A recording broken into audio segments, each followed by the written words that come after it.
One day, the Fat Controller arranged with Thomas the Tank Engine to take his wife and grandchildren to the seaside.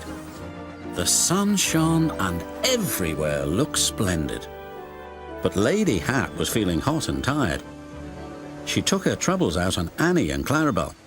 "Those coaches are old and uncomfortable. Why don't you use them as beach huts instead?" Thomas was most upset. "You won't let them turn Annie and Clarabel into beach huts, will you?" "Of course not, Thomas," replied his driver. "But I must admit they could be smartened up." The next day, the Fat Controller used Percy to take his family to Harold's airfield.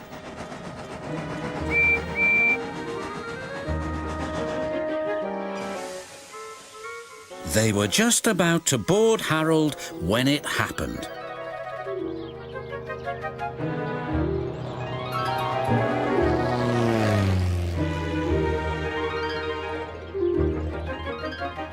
"What? Where's that?" gasped the Fat Controller.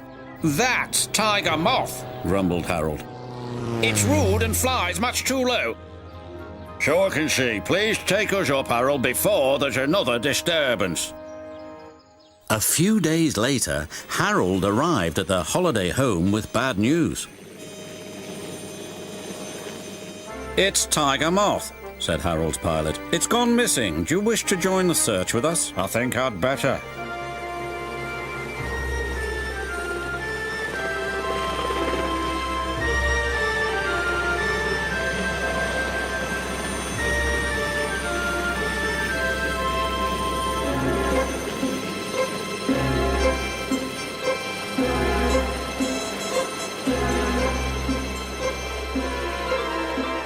"There's Tiger Moth," called the Fat Controller. Then he spoke to the pilot. "You were showing off and flying dangerously. I will speak to your controller and request that you are grounded." "Yes, sir," replied the pilot. "Now, if you'll excuse me, I shall return to my holiday." "Jolly good idea, sir."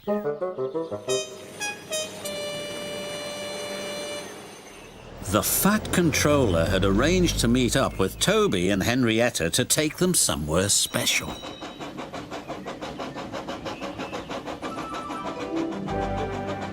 They arrived at a small river inlet. "What a beautiful boat!" exclaimed the children. "It's my special treat." The Fat Controller took the helm with his wife beside him. "It's sure nice to be away from the railway for once," he said to her. "And far cleaner," she replied. "But life on the river is very different from that on the rails."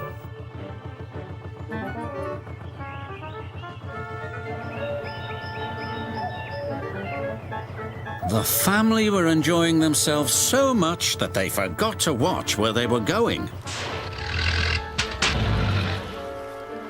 "Botheration," said the Fat Controller. "We're stuck." And they were. Other boats tried to pull them off the mudbank, but it was no use. Percy saw the commotion and stopped. "Is there anything we can do to help?" called his driver. "Yes, indeed there is," replied the Fat Controller. "This is the life, isn't it, dear?"